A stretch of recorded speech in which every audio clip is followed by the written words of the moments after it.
Hello, നമ്മുടെ പത്തനംമാറ്റ സീരിയലിൻ്റെ ഇന്നത്തെ വിശേഷത്തിലോട്ട് ഏവർക്കും സ്വാഗതം. അപ്പം നമ്മുടെ നന്ദു കഴിഞ്ഞ ദിവസം നമ്മൾ കണ്ടായിരുന്നു. ഈ കേസ് സംബന്ധിച്ച് കുറേ പലരെയും, അതായത് ആ സുഭാഷ് എന്ന് പേരുള്ള സ്വർണ്ണങ്ങൾ മിക്ക ജ്വല്ലറികളിലും എത്തിച്ചു കൊടുക്കുന്ന ഒരാളാണ് ഈ സുഭാഷ്. അങ്ങനെ സുഭാഷിനെ കസ്റ്റഡിയിൽ എടുക്കുകയും ചോദ്യങ്ങൾ ചെയ്യുകയും അതിൽ നിന്ന് ഇതിന് മുന്നേ ചോദ്യം ചെയ്ത ഒരു വ്യക്തിയാണ് സ്വർണ്ണപ്പണിക്കാരനായിട്ടുള്ള ഒരാൾ. അപ്പോൾ അയാളുടെയും ഭാര്യയുടെയൊക്കെ അക്കൗണ്ടിൽ വലിയ തുകകൾ, ലക്ഷങ്ങൾ, ബാങ്ക് ബാലൻസ്, ഒരു സോഴ്സ് പോലും ഇല്ലാണ്ട് നമ്മുടെ നന്ദു കണ്ടെത്തുകയാണ്. പിന്നെ ഇതിന് പുറമെ ഇവർക്ക് സംശയമുള്ള എല്ലാവരുടെയും കോൾ ലിസ്റ്റുകൾ എടുത്തു. അതിൽ നിന്നെല്ലാം ഇതിൽ അബിക്ക് ഉൾപ്പെടെ നല്ല പോലെ പങ്കുണ്ട് എന്നുള്ളത് നമ്മുടെ നന്ദു തെളിയിച്ചൊക്കെയാണ്. അതുകൂടാണ്ട് മൂർത്തി ജുവലേഴ്സിൻ്റെ പേരിൽ ഒരുപാട് സ്വർണ്ണ കള്ളക്കടത്തുകൾ ഇവിടെ നടന്നിട്ടുണ്ടെന്നുള്ളത് നന്ദുവിന് തെളിയിച്ചെടുക്കാൻ പറ്റിയിട്ടുണ്ട്. അങ്ങനെ കേസിൻ്റെ കാര്യത്തിലൊക്കെ ഒരുപാട് തീരുമാനങ്ങൾ എടുക്കുകയാണ്. അതുകൂടാണ്ട് ഇതിനെ സംബന്ധിച്ച കാര്യങ്ങൾ ആദർശിൻ്റെ കൂടെ നന്ദു വിളിച്ചു പറയുകയാണ്. അപ്പോൾ ആദർശിനോട് കാര്യങ്ങളൊക്കെ പറയുന്നുണ്ട്, ഇങ്ങനെ ഈ സ്വർണ്ണ പണിക്കാരൻ്റെ കാര്യവും അതുപോലെ സുഭാഷ്. പക്ഷേ സുഭാഷിൽ നിന്ന് ഇപ്പോൾ കുറച്ച് നാളായിട്ട് മൂർത്തി ജുവലേഴ്സ് ഗോൾഡൊന്നും എടുക്കുന്നില്ല എന്നുള്ളത് ആദർശ് പറയുന്നുണ്ട്. എന്നിട്ട് ആദർശ് പറയുന്നുണ്ട്, എങ്ങനെയാണെങ്കിലും നന്ദു കുഴപ്പമില്ല, ഇതിലെ ഈ കള്ളത്തരം ചെയ്യുന്ന എല്ലാവരെയും ഇതിൽ നിന്ന് നമുക്ക് തിരഞ്ഞെടുക്കുകയും വേണം, അവരെ പുറത്താക്കി നമ്മുടെ ജ്വല്ലറി നല്ല രീതിയിൽ മുന്നോട്ട് കൊണ്ടുപോകാൻ നന്ദു സഹായിക്കണമെന്നും ആദർശ് പറയുന്നുണ്ട്. അപ്പോൾ എന്തായാലും കേസ് നല്ല രീതിയിൽ 2-3 ദിവസത്തിനകത്ത് തന്നെ ഇതിൻ്റെ ഫൈനൽ ഒരു തീരുമാനം ഉണ്ടാകുമെന്നും, പിന്നെ ഇതിൻ്റെ എല്ലാത്തിലും മുൻപന്തിയിലായിട്ട് അബിയാണ് ഇതിലുള്ളതെന്ന് പറയുന്നുണ്ട്. അപ്പോൾ ഞാൻ ഈ അബീനെ ചിലപ്പോൾ കസ്റ്റഡിയിൽ എടുക്കേണ്ടി വരും, എടുത്തോട്ടെ എന്നിങ്ങനെ ആദർശിനോട് നന്ദു ചോദിക്കുന്നുണ്ട്. അപ്പം ആദർശ് പറയുന്നുണ്ട്, അത് എന്നോട് ചോദിക്കുന്നത് എന്തിനാണ് നന്ദു, നീ നിൻ്റെ ഡ്യൂട്ടി കൃത്യമായിട്ട് ചെയ്തുകൊള്ളുക. കള്ളത്തരം ചെയ്യുന്നവർ ആരാണെങ്കിലും അത് പിടിക്കപ്പെടുകയും അത് സമൂഹത്തിൻ്റെ മുന്നിൽ കൊണ്ടുവരികയും തക്കതായ ശിക്ഷ അവർക്ക് കൊടുക്കണമെന്നും ആദർശ് പറയുന്നുണ്ട്.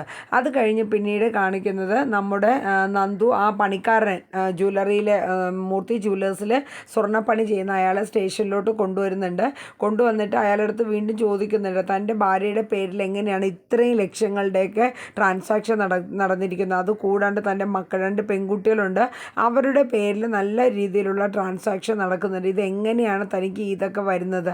അപ്പോൾ അയാൾ വീണ്ടും കള്ളത്തരം പറയുകയാണ്. അതായത് പിന്നെ ഇത് ഞങ്ങൾക്ക് കുറച്ച് സ്വത്ത്, ഞങ്ങളുടെ പാരമ്പര്യ സ്വത്ത് കിട്ടിയതും പിന്നെ വൈഫ് ചിട്ടി നടത്തിയതൊക്കെയാണെന്നൊക്കെ പറഞ്ഞ് തടി തപ്പാൻ നോക്കി.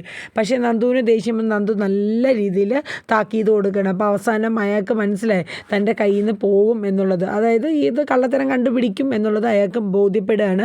എന്നിട്ട് നന്ദു പറയുന്നുണ്ട്, താൻ സത്യം പറഞ്ഞില്ലെങ്കിൽ, എല്ലാ തെളിവുകളും തനിക്കെതിരാണ്, താൻ സത്യം ഉള്ളതുപോലെ പറഞ്ഞില്ലെങ്കിൽ തൻ്റെ ഭാര്യയും 2 മക്കളും ഇന്നിവിടെ വന്ന് നിൽക്കേണ്ടി വരും, അതിനുള്ള ഇട താൻ വരുത്തല്ലെന്ന് പറഞ്ഞ് അയാളെ ഇടിക്കാനായിട്ട് ഇങ്ങനെ ഷർട്ടയിൽ പിടിക്കുകയാണ്, കോളറയിൽ.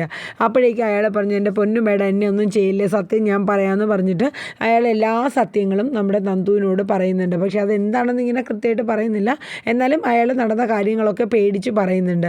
അത് കഴിഞ്ഞിട്ട് പിന്നെ കാണിക്കുന്നത് നമ്മുടെ നയനയ്ക്ക്, നമ്മുടെ അനഘയെ നോക്കാനായിട്ട് ഒരു ഓമന എന്ന് പേരുള്ള ഒരു ചേച്ചി ഹോം നേഴ്സ് നിൽപ്പുണ്ടല്ലോ, അവരെ കോള് വരികയാണ്. അങ്ങനെ നയന ഫോൺ എടുക്കുകയാണ്. അപ്പോൾ ഫോൺ എടുത്തപ്പോൾ അവർ പറയുന്നുണ്ട്, മോളെ അനഘയ്ക്ക് തീരെ പാടില്ല, ഒരുപാട് ശ്വാസം മുട്ടുന്ന പോലെ തോന്നുന്നുണ്ട്, ഓക്സിജൻ മാസ്ക് വെച്ചിട്ടും പറ്റുന്നില്ല, അപ്പം മോളൊന്ന് എങ്ങനെയെങ്കിലും ഹോസ്പിറ്റലിൽ എത്തിക്കാനുള്ള എന്തെങ്കിലും ഒരു വഴി നോക്കണമെന്നൊക്കെ പറയുന്നുണ്ട്. അപ്പോൾ ശരി ചേച്ചി, ഇപ്പോൾ തന്നെ നമുക്കത് ചെയ്യാമെന്ന് പറഞ്ഞിട്ട് നയന പെട്ടെന്ന് നന്ദുവിനെ വിളിക്കുകയാണ്. കാരണം വെച്ചാൽ നയനയ്ക്ക് പെട്ടെന്ന് പോകാൻ പറ്റില്ല, പോയാലും അവിടെ പെട്ടെന്ന് നയന ഇങ്ങനെ ഇതായിട്ടിരിക്കുന്ന ടൈമിൽ അത് ബുദ്ധിമുട്ടാണല്ലോ. അങ്ങനെ നന്ദുവിനെ വിളിച്ച് പറയണം. അങ്ങനെ നന്ദു സ്റ്റേഷനിൽ നിന്ന് ഒരു വണ്ടി എടുത്ത് പോലീസുമായിട്ട് പോയിട്ട് ഈ ഓമന ചേച്ചിയും നന്ദുവും കൂടെ ചേർന്ന് അനഘേനെ പെട്ടെന്ന് തന്നെ അവരെ പോലീസ് ജീപ്പിൽ കയറ്റി ഹോസ്പിറ്റലിൽ എത്തിക്കുകയാണ്.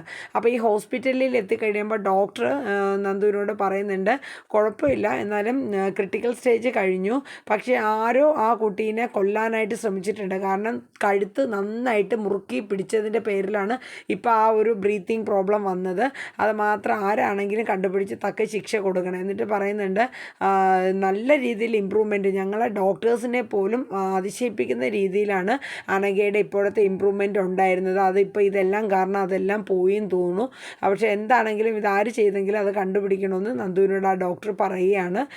എന്നിട്ട് പിന്നെ നന്ദു, ശരി ഡോക്ടർ, ഞാൻ എന്താ വേണ്ടതെന്ന് വെച്ചാൽ ചെയ്തോളാം എന്ന് പറഞ്ഞിട്ട് അനഘയുടെ അടുത്ത് റൂമിൽ വന്ന് കാണണം. അപ്പം ഓക്സിജനൊക്കെ കൊടുത്തിട്ടൊക്കെയാണ്. എന്നിട്ട് അനഘയുടെ അടുത്ത് നന്ദു പറയുന്നുണ്ട്, വിഷമിക്കേണ്ട, ഇതാരാ ചെയ്തതെന്ന് എനിക്കും ചേച്ചിക്കും മാതൃശ്ശേരിനും എല്ലാവർക്കും അറിയാം, ഇനി അങ്ങനെ ഒരു അവസ്ഥ വരാണ്ട് ഞങ്ങൾ നോക്കിക്കോളാം എന്ന് പറയുന്നുണ്ട്. അപ്പോൾ അനഘയുടെ കണ്ണിൽ കൂടെയൊക്കെ വെള്ളം, ഒന്നും പറയാൻ പറ്റില്ലല്ലോ, ഒരുപാട് സങ്കടങ്ങളും വിഷമതകളും അയച്ച ഒരു പെൺകുട്ടിയാണ് അനഘ.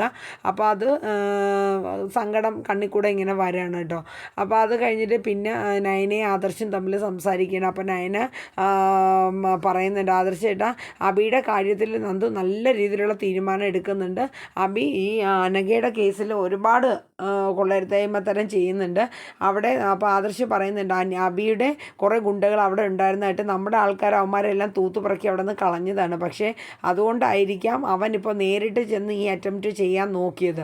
അപ്പോൾ അത് കഴിഞ്ഞിട്ട് പിന്നെ ആദർശും നയനയും കൂടെ പറയുന്നുണ്ട്, എന്തായാലും അബിക്ക് ഈ ഒരു കേസ് മാത്രമല്ല മൂർത്തി ജുവലേഴ്സിൽ വൻ തട്ടിപ്പ് അബി നടത്തിയിട്ടുണ്ട്. അതെന്തായാലും നന്ദു എല്ലാം കണ്ടുപിടിച്ച് എന്നോ നാളെയോ 2 ദിവസത്തിനകത്ത് തന്നെ അതിനൊരു ഫൈനൽ തീരുമാനം എത്തും. അന്നേരം അബീനെ അറസ്റ്റ് ചെയ്യുമെന്ന് പറയുന്നുണ്ട്. അപ്പോൾ നയന പറയുന്നുണ്ട്, അബിയെ പിടിക്കുന്നതിലല്ല ആദർശ് ചേട്ടാ, എനിക്ക് ചേച്ചിയുടെ കാര്യം ഓർക്കുമ്പോഴാണ് സങ്കടമെന്ന് ഇങ്ങനെ പറയുന്നുണ്ട്. അത് കഴിഞ്ഞ് നയന മേളിലോട്ട് പോകുമ്പോൾ അബീനെ കാണുകയാണ്. എന്നിട്ട് അബീയുടെ അടുത്ത് ചോദിക്കുന്നുണ്ട്, നീ എങ്ങോട്ടാണ് കെട്ടിയൊരുങ്ങി പോണത്? അവളെ കാണാനാണോ, അനഘയെ കാണാനാണോ ഹോസ്പിറ്റലിൽ? അയ്യോ അവൾക്ക് എന്ത് പറ്റി ഒന്നും അറിയാത്ത മട്ടിൽ ചോദിക്കുകയാണ്. നീ അല്ലേടാ അവളെ കൊല്ലാണ്ടാക്കിയത്? നിന്നോട് പല ആവർത്തി പറഞ്ഞിട്ടുണ്ട്. നിനക്കൊരു വിചാരമുണ്ട് അനഘ മരിച്ചു കഴിഞ്ഞാൽ നിൻ്റെ ജീവിതത്തിലെല്ലാം അങ്ങ് മാഞ്ഞു പോകുന്നു. ആ ഒരു ഇത് വേണ്ട. ഇപ്പോഴും നിൻ്റെ ചോര ചന്തുമോളുടെ ഒരു മുടിനാര് മതി നീ അച്ഛനാണെന്ന് തെളിയിക്കാനുള്ള. ഞങ്ങളത് തെളിയിച്ചിട്ടുണ്ടെന്ന് പറഞ്ഞിട്ട് നവ്യ നല്ല ഡോസ് അങ്ങ് കൊടുക്കുകയാണ് നമ്മുടെ അബിക്ക്. എന്ന് വെച്ചാൽ പുള്ളിയുടെ വിചാരം എന്നാന്ന് വെച്ചാൽ അനഘയെ എങ്ങനെയാണെങ്കിലും കൊന്നു കഴിഞ്ഞാൽ പിന്നെ അനഘയുടെ ആ ഒരു ബന്ധം വരില്ലല്ലോ. എന്നിട്ട് നയന പറയുന്നുണ്ട്, നിൻ്റെ സ്വന്തം ചോരയാണ് ചന്തുമോള്, നീ അതിനെ ഒന്ന് തലോടെയോ മോളേന്ന് പോലും നീ വിളിക്കാറില്ലല്ലോ. ഞങ്ങളെ പേടിച്ച് നീ അതിനെ വല്ലപ്പോഴും ഒന്ന് എന്തെങ്കിലും മിണ്ടും. ഇങ്ങനെയാണോ നീ സ്വന്തം മകളായ നവ്യേച്ചിയുടെ നിൻ്റെ മകളായ കൊച്ചിനെ പോലും നീ തിരിഞ്ഞു നോക്കാറുണ്ടോടാന്ന് ചോദിച്ച് നയന കുറേ മാസം ഡയലോഗ് അങ്ങ് അബിക്കിട്ട് കൊടുക്കുന്നുണ്ട്. അപ്പം അബി പറയുന്നുണ്ട്, എന്താണ് ഏട്ടത്തി പറയണത്? ഞാൻ മനസ്സാ വാച അറിയാത്ത കാര്യങ്ങളല്ലേ. ഏത് ഹോസ്പിറ്റലാണ് അവളെ കാണിക്കുന്ന ഹോസ്പിറ്റലിലാണോ സ്ഥിരമായി പോകുന്നിടത്താണോ അനഘയെ കൊണ്ടുപോയത്? എങ്കിൽ ഞാൻ പോയി അവിടുത്തെ വിവരങ്ങളൊക്കെ തിരക്കി വരാമെന്ന് അബി പറയുന്നുണ്ട്. അപ്പോൾ നമ്മുടെ നയന പറഞ്ഞു, നീ എങ്ങോട്ടും പോകണ്ട, നീ ഒരു സ്ഥലത്തും പോകണ്ട, അവളുടെ കാര്യത്തിൽ നീ ഇടപെടുകയും വേണ്ട. എന്താ വേണ്ടതെന്ന് വെച്ചാൽ അവിടെ നോക്കാനും മറ്റുമൊക്കെ ഞങ്ങളുടെ ആൾക്കാരുണ്ട്, നീ എങ്ങോട്ടും പോകണ്ടെന്ന് പറഞ്ഞിട്ട് ഡോസ് കൊടുത്തിട്ട് നയന അങ്ങ് പോവാണ്. അത് കഴിഞ്ഞിട്ട് നമ്മുടെ നന്ദു ഹോസ്പിറ്റലിൽ നിൽക്കുന്ന സമയത്ത് നന്ദുവിൻ്റെ 2 ഫ്രണ്ട്സ് ഉണ്ടല്ലോ, അനീയുടെയും നന്ദുവിൻ്റെയൊക്കെ 2 ഫ്രണ്ട്സ്.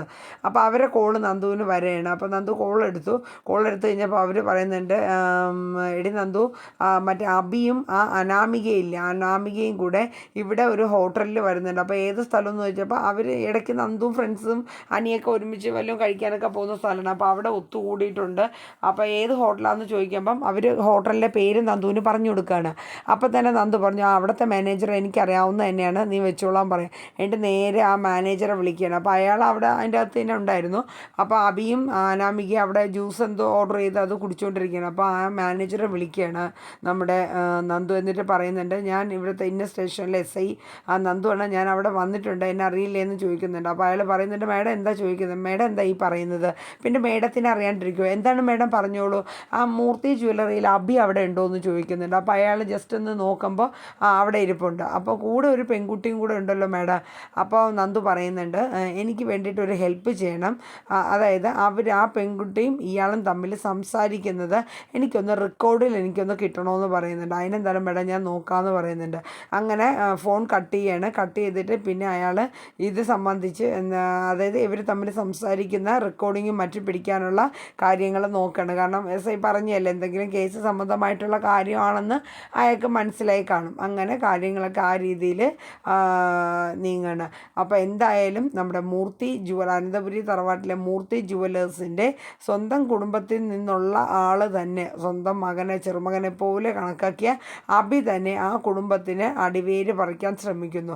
ഇതിനെതിരെ കേസ് ഇതിന് മുന്നേ കൊടുത്തിട്ടുണ്ടെങ്കിലും ആ കേസ് അങ്ങനെ ഇങ്ങനെ പലരും പകുതിക്ക് വെച്ച് അങ്ങ് നിർത്തിപ്പോവാണ്. പക്ഷെ നമ്മുടെ നന്ദുവിൻ്റെ കയ്യിൽ കിട്ടിയ ഈ കേസ് നന്ദു വിത്ത് എവിഡൻസോടുകൂടെ തന്നെ എല്ലാ കാര്യങ്ങളും തെളിയിച്ചെടുക്കുകയാണ്. ആ ജുവലേഴ്സിൽ ആരൊക്കെയാണോ ഈ കള്ളത്തരവുമായി ബന്ധപ്പെട്ട അവരെയും ഇതിൻ്റെ എല്ലാം സൂത്രധാരനായ അബിയെയും നന്ദു പൊക്കാണ്. അപ്പോൾ ഇത്രയാണ് ഇന്നത്തെ പ്രൊമോയിലൊക്കെ ഏകദേശം വരുന്നത്. അപ്പോൾ നമുക്ക് നോക്കാം. അപ്പോൾ ഇനി വരും ദിവസങ്ങളിൽ അബിയെ അറസ്റ്റ് ചെയ്ത് കൊണ്ടുപോകുന്നതും ഈ തറവാട്ടിൽ നിന്ന് ഇതുപോലെയുള്ള തെണ്ടിത്തരങ്ങൾ കാണിക്കുന്ന അബീനെ ഇനി ഏത് രീതിയിലാണ് മൂർത്തി ജുവലേഴ്സിലെ ആൾക്കാർ കാണുന്നതെന്നും ഒക്കെ നമുക്ക് നോക്കാം. എന്തായാലും നമ്മുടെ പത്രമാറ്റ് സീരിയൽ എല്ലാവരും ഒന്ന് കണ്ട് സപ്പോർട്ട് സപ്പോർട്ട് ചെയ്യുക. എല്ലാവർക്കും നല്ലൊരു ഡേ ആവട്ടെ. Tata, bye bye, take care, thank you.